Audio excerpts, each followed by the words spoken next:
J'ai découvert récemment les conférences du Rav Yoel Ben Arouche et je ne suis pas d'accord forcément avec lui sur beaucoup de choses, mais il y a des points qui me paraissent sympathiques, en tout cas avec lesquels j'aurais une convergence. Bien évidemment, l'idée que Israël a une relation spéciale avec Dieu et que rien ne peut la remplacer. Et que ceux qui veulent remplacer Israël, qui veulent remplacer les Juifs, sont dans l'erreur. Bon, maintenant, le mot Israël, déjà, je le réfute, puisque Israël, ça concerne une population hostile aux Judéens. Donc ça, déjà, j'apprécie pas beaucoup. Tout comme je n'accepte pas qu'on dise écoute Israël ou schéma Israël à la synagogue, chez les Juifs, puisque c'est une altercation contre les Israélites qui étaient rejetés pour toutes sortes de raisons, comme on le voit notamment dans le livre de Osée, où il est clairement dit pourquoi euh, Yahvé rejette les sacrifices des Israélites. Les Israélites, ce ne sont pas les Juifs, hein, soyons bien clairs là-dessus.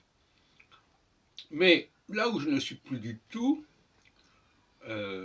c'est à propos de la chronologie des choses. Je crois que vouloir laisser entendre que le Dieu d'Israël est le Dieu qui a créé l'humanité, c'est une erreur grossière, une erreur manifeste. Le Dieu d'Israël n'est pas le Dieu d'origine de l'univers. Hein. Laissons ça aux Grecs et aux scientifiques. C'est là qu'il y a un paradoxe. C'est qu'il n'est pas réductible à cette dimension scientifique cosmologique. Voilà, il y a un Dieu qui a créé l'univers, etc. C'est pas du tout ça. Le Deus Faber, le Yahvé, il vient bien après. Il, est en, il a introduit une autre réalité, un autre monde, une autre humanité. Donc de ce point de vue-là, paradoxalement, les Juifs ne sont pas la première humanité, mais ils sont au contraire une humanité nouvelle. Et ne pas comprendre ça crée beaucoup de confusion et de malentendus, évidemment. Et en même temps, et en même temps, ils incarnent quand même quelque chose de très ancien. Et donc ils sont à la fois, ils sont ni à l'origine des choses, ni à l'aboutissement des choses.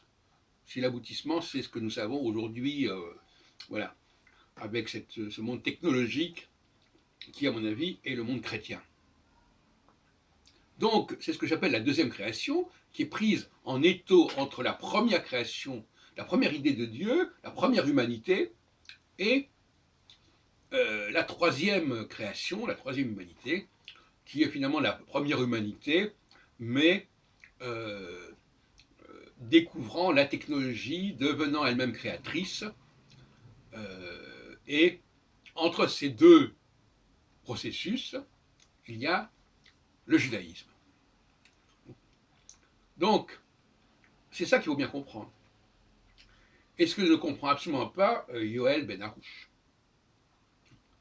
qui lui reste à l'idée que voilà, c'est la première humanité, que c'est Dieu. Etc. Mais ça, c'est une confusion qui existe depuis un certain temps. L'autre jour, je le signalais pour la bénédiction. Baruch Ata Hashem, Melech Haolam, Melech Haolam. Comme disait très bien David André Bellassène, il y a là une sorte de surenchère. Au lieu d'être dans l'énothéisme qui est effectivement propre au judaïsme, nous avons notre Dieu qui est pas celui des autres, on veut un Dieu qui soit universel, un Dieu qui soit au-dessus de tout cela. Bon. Ça, c'est d'ailleurs, Bellassène le dit très bien. Alors, sauf que lui, il inverse les choses, il dit que ce sont les Judéens qui ont débordé sur les Israélites, alors que pour moi, c'est les Israélites qui ont débordé sur les Judéens. Mais à part ça, la dialectique est intéressante dans les deux cas. Donc actuellement, je travaille sur ces deux personnages, David André Bellassène et Yoel Benaroche, et euh, je vais quand même assez bien dans leur direction, mais jusqu'à un certain point. Jusqu'à un certain point, c'est clair. Euh, Belhacem a raison de montrer qu'il y a une dialectique entre le royaume de Juda et le royaume d'Israël. Donc il a tout à fait raison là-dessus, ce qui nous permet de comprendre à quel point le nom d'Israël est étranger au monde judéen, est hostile au monde judéen. Et une grande partie des prophètes s'en prennent à Israël, à commencer par Élie, qui est envoyé en mission contre les prêtres d'Israël. Et je parlais tout à l'heure d'Osée. Mais n'empêche qu'il a compris cette dialectique. Il a peut-être fait une fausse route quelque part, mais il a compris cette dialectique. Quant à Yoel Ben Harouche, il a compris qu'il y avait quelque chose de tout à fait spécifique et unique dans le monde juif, mais il se trompe chronologiquement en ne comprenant pas que l'émergence de ce monde juif, elle n'est pas première, elle vient par la suite. Elle vient introduire une autre dimension, et c'est celle de l'énothéisme, c'est-à-dire c'est celle d'un Dieu qui se choisit un certain peuple qui préexistait, qui devient le leader de ce peuple, comme un leader choisit un groupe pour le diriger, pour l'animer. Moi-même, je sais ce que c'est qu'être un leader. Donc, le peuple hébreu s'est trouvé investi par un leader. Parfois, le leader, il impose sa présence. Il ne faut pas croire. Hein. Il est accepté, mais il s'impose quand même. Il est dans l'intrusion par rapport à ce groupe. À un moment donné, ce groupe, il ne jure que par lui, mais il est quand même dans l'intrusion. Avec une situation quand même assez complexe. Sur le plan psychologique, bon, peu importe.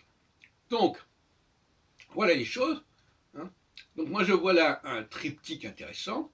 Jacques Heilbronn, David Belhacem, Yoel Ben Harouche. Je pense que ce serait intéressant de confronter les trois personnages qui, tous les trois, finalement, malgré leurs différences, ont compris un certain nombre de choses.